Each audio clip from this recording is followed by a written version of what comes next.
আদম আলাইহিস সালামকে তৈরির পর আল্লাহ বললেন, আদম সাল্লিম আলা উলাইকান নাফার, এই ফেরেশতাদের সালাম দাও। কি দাও? সালাম দাও। কোনো প্রশ্ন নাই, আল্লাহ সালাম দিব কেন? ফেরেশতারা আমারে দিব না কেন? আমি আগে দিব কেন? কথা আছে কোনো? যেই সালাম দিলেন, সালাম দেওয়ার সাথে সাথে ওনার মর্যাদা বাড়িয়ে দিল কে? এত মর্যাদা বাড়ালেন যে নূরের ফেরেশতারা মাটির আদমকে সেজদা দিতে বাধ্য হয়েছে। চিৎকার করে বলেন ঠিক কিনা? তুমি মাটির আদমকে প্রথম সৃষ্টি করিয়া ঘোষণা করিয়া দিলে শ্রেষ্ঠ বলিয়া, তাই তো নূরের ফেরেশতা করে আদমকে সেজদা। সবার চেয়ে সম্মান দিলে মাটির আদমকে। আল্লাহু আল্লাহু পড়েন, আল্লাহু আল্লাহু তুমি জাল্লে জালালুহু, শেষ করা তো যায় না গে তোমার গুণগান।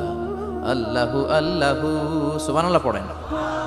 কি সম্মান আল্লাহ বাড়াই দিলেন। আল্লাহ বললেন, আদম আজকে থেকে তুমি আশরাফুল মাখলুকা,